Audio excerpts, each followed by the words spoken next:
शाम का समय है। सड़क के खंभे की रोशनी के चारों ओर बर्फ की एक गीली और मोटी परत धीरे धीरे फैलती जा रही है।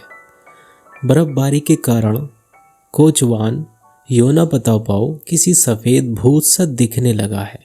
इंसान का शरीर जितना भी नीचे मुड़कर झुक सकता है उसने उसे उतना ही मोड़ रखा है। वो अपनी घोड़ा गाड़ी पर चुपचाप बिना हिले डुले बैठा हुआ है। बर्फ से ढका हुआ उसका छोटा सा घोड़ा भी अब पूरी तरह सफ़ेद दिख रहा है। वो भी बिना हिले डुले खड़ा है। उसकी स्थिरता, दुबली पतली काया और लकड़ी की तरह तनी सीधी टांगे ऐसा आभास दिला रही है जैसे वो कोई सस्ता सा मरियल घोड़ा हो। योना और उसका छोटा सा घोड़ा दोनों ही बहुत देर से अपनी जगह से नहीं हिले हैं। वे खाने के टाइम से पहले ही अपने बाड़े से निकल आए थे, पर अभी तक उन्हें कोई सवारी नहीं मिली है। ओ गाड़ी वाले, विबोर्ग चलोगे क्या? योना अचानक सुनता है। विबोर्ग? हड़बड़ाहट में वो अपनी जगह से उछल जाता है। अपनी आंखों पर जमा हो रही बर्फ के बीच से वो एक अफसर को देखता है जिसके सर पर उसकी टोपी चमक रही है। विबोर्ग? अफसर एक बार फिर कहता है। अरे सो रहे हो क्या? मुझे विबोर्ग जाना है। चलने की तैयारी में योना घोड़े की लगाम खींचता है। घोड़े की गर्दन और पीठ पर पड़ी बर्फ की परतें नीचे गिर जाती हैं। अफसर पीछे बैठ जाता है। कोचवान घोड़े को पुचकारते हुए उसे आगे बढ़ने का आदेश देता है। घोड़ा पहले अपनी गर्दन सीधी करता है, फिर लकड़ी की तरह सख्त दिख रही अपनी टांगों को मोड़ता है और अंत में अपनी शैली में आगे बढ़ना शुरू कर देता है। योना जैसे जैसे अपनी घोड़ा गाड़ी को आगे बढ़ाता है, अंधेरे में आ जा रही भीड़ में से उसे कुछ सुनाई देता है। अबे क्या कर रहा है जानवर कहीं का? इसे कहाँ ले जा रहा है मूर्ख? दाएं मोड़। तुम्हें तो गाड़ी चलाना ही नहीं आता, दाहिने ओर रहो। पीछे बैठा अफसर गुस्से से चिल्लाता है, फिर रुककर थोड़ी धीरी आवाज में कहता है, कितने बदमाश हैं सब के सब। और मजाक करने की कोशिश करते हुए वो आगे बोलता है, लगता है सबने कसम खा ली है कि या तो तुम्हें धकेलना है या फिर तुम्हारे घोड़े के नीचे आकर ही दम लेना है। कोचवान योना मुड़कर अफसर की ओर देखता है। उसके होंठ जरा सा हिलते हैं, शायद वो कुछ कहना चाहते हैं। क्या कहना चाहते हो तुम? अफसर उससे पूछता है। योना जबरदस्ती अपने चेहरे पर एक मुस्कुराहट ले आता है और कोशिश करके फटी आवाज में कहता है, मेरा इकलौता बेटा इस हफ्ते गुजर गया साहब। अच्छा, कैसे मर गया वो? योना अपनी सवारी की ओर पूरी तरह मुड़कर बोलता है, क्या कहूँ साहब, डॉक्टर तो कह रहे थे सिर्फ तेज बुखार था। बेचारा 3 दिन तक अस्पताल में पड़ा तड़पता रहा और फिर हमें छोड़कर चला गया। भगवान की मर्जी के आगे किसकी चलती है? अरे शैतान की औलाद, ठीक से मोड़। अंधेरे में कोई चिल्लाया। अबे ओ बुढ़े, तेरी अक्ल क्या घास चढ़ने गई है? अपनी आंखों से काम क्यों नहीं लेता? ज़रा तेज चलाओ, घोड़ा और तेज चलाओ। अफसर चीखा, नहीं तो हम कल तक भी नहीं पहुंच पाएंगे। ज़रा और तेज चलाओ। कोचवान एक बार फिर अपनी गर्दन ठीक करता है, सीधा होकर बैठता है और रुखाई से अपना चाबुक हिलाता है। बीच बीच में वो कई बार पीछे मुड़कर अपनी सवारी की तरफ देखता है, लेकिन उस अफसर ने अब अपनी आंखें बंद कर ली हैं। साफ लग रहा है कि वो इस समय कुछ भी नहीं सुनना चाहता। अफसर को विबोर्ग पहुंचाकर योना शराब खाने के पास गाड़ी खड़ी कर देता है और एक बार फिर उकड़ू होकर सीट पर दुबक जाता है। 2 घंटे बीत जाते हैं। तभी फुटपाथ पर पतले रबड़ के जूतों के घिसने की चूं चूं की आवाज़ आती है। उसके साथ में 3 लड़के झगड़ते हुए वहां आते हैं। इन लड़कों में से 2 लंबे और दुबले पतले हैं, जबकि तीसरा थोड़ा कुबड़ा और छोटा है। ओ गाड़ी वाले, पुलिस ब्रिज चलोगे क्या? कुबड़ा लड़का तेज आवाज में पूछता है। हम तुम्हें 20 कोपेक देंगे। योना घोड़े की लगाम खींचकर उसे आवाज लगाता है, जो चलने का निर्देश है। हालांकि इतनी दूरी के लिए 20 कोपेक ठीक भाड़ा नहीं है, पर 1 रूबल हो या 5 कोपेक उसे कोई एतराज नहीं। उसके लिए अब सब एक ही हैं। तीनों लड़के सीट पर एक साथ बैठने के लिए आपस में काफ़ी गाली गलौज और धक्का मुक्की करते हैं। बहुत सारी बहस और बदतमीजी के बाद अंत में वो इस नतीजे पर पहुंचते हैं कि कुबड़े लड़के को खड़ा रहना चाहिए, क्योंकि वही सबसे छोटा है। ठीक है, अब तेज चलाओ। कुबड़ा लड़का नाक से बोलता है। वो अपनी जगह ले लेता है जिसमें उसकी सांस योना की गर्दन पर पड़ती है। तुम्हारी ऐसी की तैसी, क्या सारे रास्ते तुम इसी रफ्तार से चलोगे? क्यों ना तुम्हारी गर्दन। दर्द के मारे मेरा तो सिर फटा जा रहा है, उसमें से एक लंबा लड़का कहता है। कल रात दुख मसो के यहाँ मैंने और वास्का ने क्योंकि पूरी 4 बोतलें चढ़ा ली। मुझे समझ नहीं आता कि आखिर तुम इतना झूठ क्यों बोलते हो। तुम एक निहायती वाहियात इंसान हो और झूठे हो। दूसरा लंबा लड़का गुस्से में बोला। भगवान कसम, मैं सच कह रहा हूँ। हाँ हाँ, क्यों नहीं, तुम्हारी बात में उतनी ही सच्चाई है जितनी इसमें कि सुई की नोक में से एक ऊँट निकल सकता है। आप सब कितने मजाकिया हैं। योना नकली हंसी हंसकर बोला। अरे भाड़ में जाओ तुम। कुबड़ा गुस्से में हो जाता है। बुढ़ाऊ, तुम हमें कब पहुंचाओगे? चलाने का ये कौन सा तरीका है? कभी चाबुक का इस्तेमाल भी कर लिया करो। जरा जोर से चाबुक चलाओ मियाँ।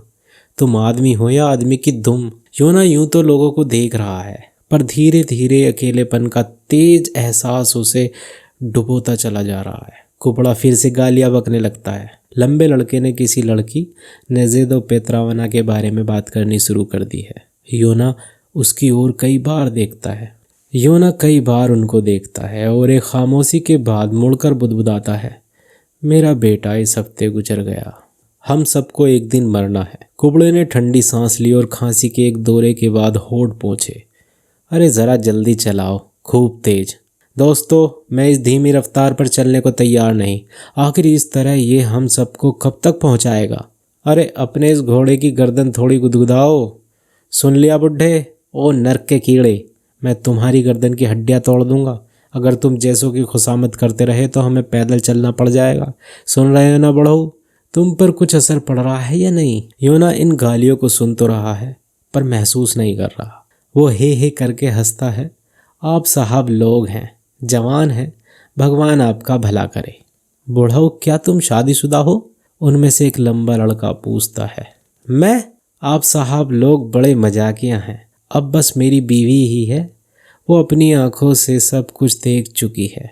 आप समझ गए ना मेरी बात? मौत बहुत दूर नहीं। मेरा बेटा मर चुका है और मैं जिंदा हूँ। कैसी अजीब बात है। मौत गलत दरवाजे पर पहुंच गई। मेरे पास आने के बजाय वो मेरे बेटा के पास चली गई। योना पीछे मुड़कर बताना चाहता है कि उसका बेटा कैसे मर गया, पर उसी समय कुबड़ा एक लंबी सांस खींचकर कहता है, शुक्र है खुदा का, आखिर मेरे साथियों को पहुंचा ही दिया। और योना उन सबको अंधेरे फाटक के पार धीरे धीरे गायब होते देखता है। एक बार फिर वो खुद को बेहद अकेला महसूस करता है। सन्नाटे से घिरा हुआ उसका दुख, जो थोड़ी देर के लिए कम हो गया था, फिर लौट आता है और इस बार वो और भी ताकत से उसके हृदय को चीर देता है। बेहद बेचैन होकर वो सड़क की भीड़ को देखता है। वो ऐसा कोई आदमी तलाश कर रहा है जो उसकी बात सुने। वो भीड़ उसकी मुसीबत की ओर ध्यान दिए बिना आगे बढ़ जाती है।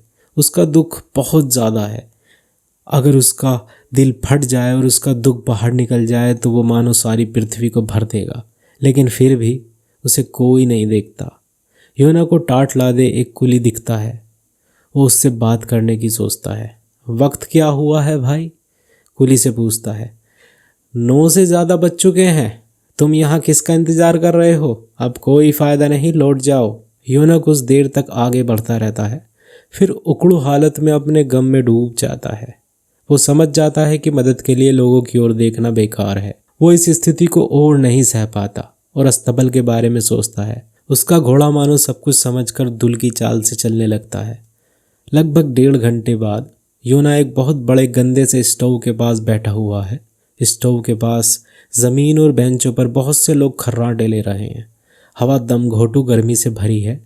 योना सोए हुए लोगों की ओर देखते हुए खुद को खुजलाता है। उसे अफसोस होता है कि वो इतनी जल्दी क्यों चला आया।